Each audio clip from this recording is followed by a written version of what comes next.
بسم اللہ الرحمن الرحیم اعوذ باللہ من الشیطان الرجیم وقتلت نفسا فنجیناک من الغم وفتناک فتونا فلبثت سنین فی آل مدین ثم جئت علی قدر یا موسیٰ۔ عزیز طلبہ کرام، سبق نمبر 218 سورۃ طٰہٰ آیت نمبر 40۔ سیدنا حضرت موسیٰ علیہ السلام کی دعا کا تذکرہ اور تمہید کا بیان تھا کہ حضرت موسیٰ علیہ السلام نے اللہ تبارک و تعالی سے فرعون کے پاس جانے میں دعا مانگی، رب اشرح لی صدری ویسر لی امری واحلل عقدۃ من لسانی۔ اللہ شرح صدر فرما، مصائب کو دور فرما اللہ، اور اللہ اسباب پیدا فرما، میرے کام کو آسان کر، میرے بھائی کو ہارون کو میرے لیے میرا وزیر بنا تاکہ لوگ میری بات سمجھ سکیں۔ اللہ تعالیٰ نے کہا بچپن میں نے تجھے تیری دعا قبول کی ہے بن مانگی ہے، تو اب کیسا نہ دوں گا تو جب مانگتا ہے، اور جب میں تجھے بھیج رہا ہوں فرعون کے پاس۔ اور ان واقعات کا تذکرہ کیا کہ جب تو بچہ تھا اور تیری ماں نے تجھے سمندر میں ڈالا، اور اس وقت تیری حفاظت میں نے کی ہے۔ وقتلت نفسا، اور دوسری ایک جان کو تو نے قتل کیا تھا، قبطیوں کو، اور قبطی میں ایک شخص کو قتل کیا، تو فنجیناک من الغم، میں اس غم سے میں نے تجھے نجات دی کہ لوگ تجھے قتل کریں گے اور تجھے ماریں گے، تجھے خوف اور ڈر تھا۔ تو وہاں جا رجل من اقصى المدینہ، ایک شخص دور سے آیا اور اس نے آپ کو کہا کہ موسیٰ یہاں سے نکل جاؤ اور چلے جاؤ، اور وہاں سے آپ چلے گئے مدین کی طرف، تو آپ کو اس غم سے بھی میں نے نجات دی ہے۔ اور وہ فتناک فتونا، ہم نے آزمائش میں ڈالا آپ کو، فتونا مختلف قسم کے امتحانات اور آزمائش۔ اس سے مراد یہ کہ مدین کی طرف جو سفر کیا آپ نے، تو وہ 8 دن کا سفر تھا، وہ بھی آپ پر ایک آزمائش اور تکلیف تھی، بھوکے اور پتے کھاتے تھے۔ اور مدین کے جب پانی پر پہنچے، ولما وردا ماء مدین، تو وہاں آپ کو کھانا اور بھوک لگی تھی اور لوگوں سے وہ کھانا مانگا، اور اس کے بعد پھر حضرت وہاں ایک شخص کے پاس آپ جو رہے 8 یا 10 سال بکریاں چرائی۔ یہ مختلف قسم کے ہجرت اور آپ کو تکلیفیں اور مصائب، یہ مراد ہے۔ یا مراد اس سے فتناک فتونا سے حدیث الفتون ابن کثیر رحمہ اللہ نے ذکر کی ہے، اور اس کو حدیث نسائی بھی کہتے ہیں،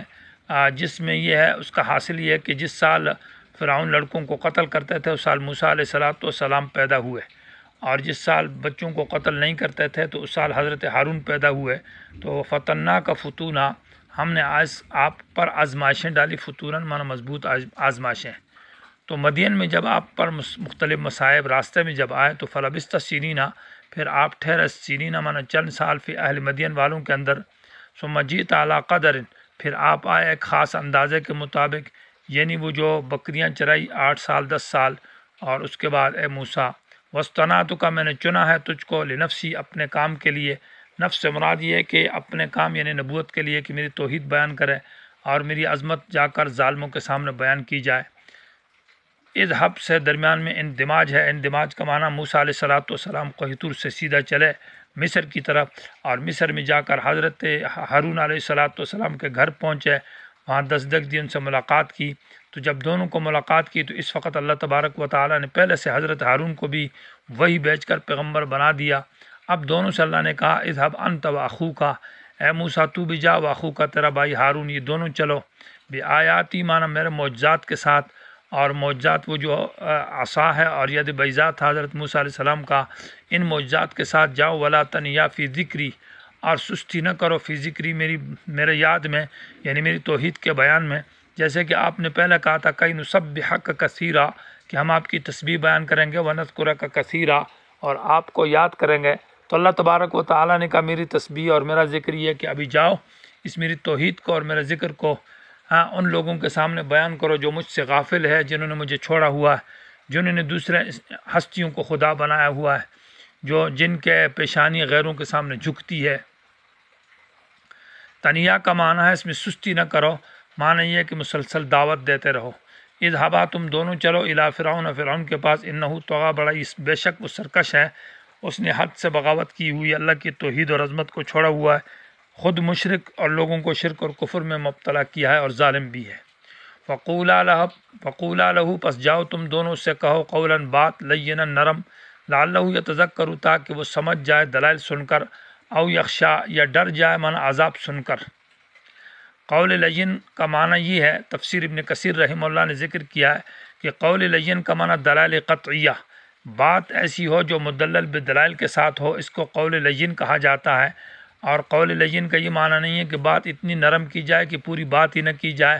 اور لوگوں کے سامنے خاموش رہے اور جھک جائے، مداہنت نہ کرو، سستی نہ کرو،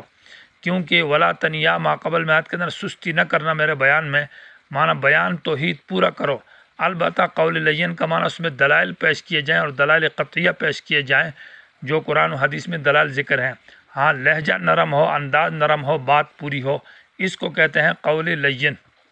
لعلہ یتذکر کا معنی یہ ہے کہ ہو سکتا ہے کہ وہ دلائل سن ہی کر بات مان لے اور قبول کر لے، او یخشا یا عذاب، دلائل نہیں ہے تو دھمکیاں اس میں جو ڈراؤ ہے اور عذاب ہے،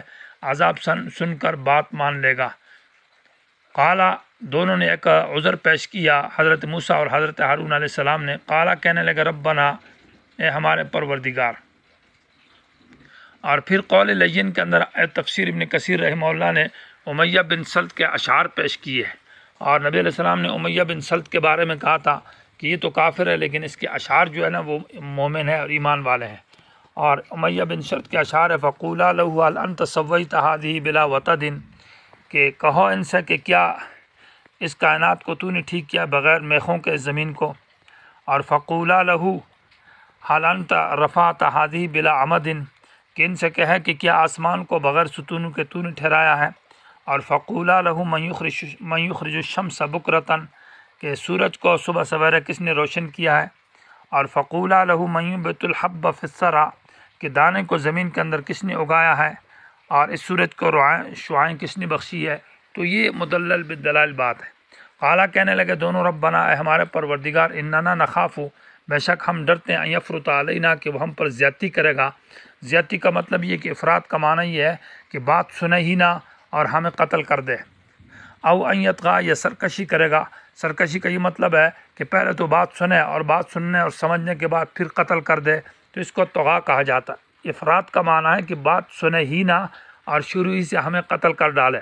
اور طغیٰ کا مطلب یہ کہ بات سنے اور سننے کے بعد ہمیں قتل کرے۔ تو اللہ تبارک و تعالیٰ نے کہا قالا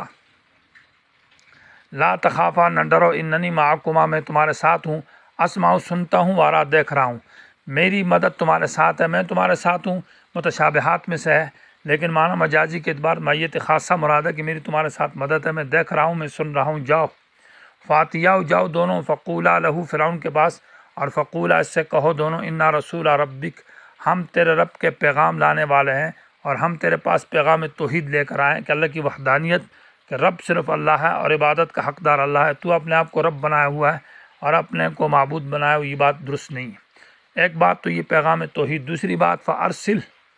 پس بھیج ہمارے ساتھ، چھوڑ دے ہمارے ساتھ، مانا ہمارے ساتھ بنی اسرائیل کو، ان کو تو نے، یہ اہل توحید لوگ تھے اور تو نے ان کو کفر اور شرک میں مبتلا کیا ہے اور غلام بنایا ہوا ہے، تو فارسل مانا بنی اسرائیل کو ہمارے ساتھ چھوڑ، اپنے ملک کنعان کی طرف یہ چلیں، ولا تعذبہم، ان کو سزا نہ دے دے،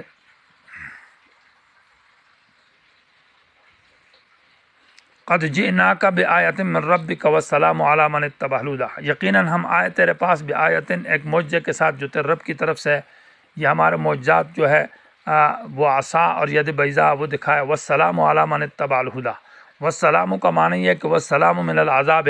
عذاب سے بچاؤ، علی من، اس آدمی کے اوپر ہے، اتبع الہدی، جو ہدایت کی پیروی کرے گا، جو اللہ کے نبی کی بات مان جائے گا، ہدایت پر آ جائے گا، توحید پر آ جائے گا، تو اس کے لیے عذاب سے بچاؤ ہے۔ یہ گویا کہ بشارت کا ذکر ہے، جو عذاب سے جو ہدایت کی طرف آئے گا تو وہ عذاب سے بچے گا۔ والسلام علی من اتبع الہدی، یا معنی یہ کہ سلام اس پر ہو جو ہدایت کی پیروی کرے، یعنی ہم یوں تو نہیں کہہ سکتے کہ السلام علیکم، اشارے کے اندر سلام کیا کہ جب اس سے ملاقات کی جائے تو اس سے یہ کہا جائے کہ جو ہدایت کی پیروی کرے اس پر سلام ہے۔ اگر فرعون ہدایت پر آ گیا تو سلام ہے، ورنہ سلام نہیں ہے۔ نبی علیہ السلام جب بادشاہوں کی طرف خط لکھتے تھے تو اس طرح کا جملہ شروع میں لکھتے تھے، والسلام علی من اتبع الہدی، انا قد اوحی الینا ان العذاب علی من کذب وتولی، بے شک ہم جو ہے نا وحی کی گئی ہماری طرف اس بات کی کہ ان العذاب عذاب جو ہے علی من، اس شخص کے اوپر کذب، جو توحید سے انکار کرے، جھٹلائے، وتولی، اور پھر جائے، اس کی تکذیب بھی کرتا ہے اور ساتھ ساتھ اس کے ماننے سے اعراض کرتا ہے۔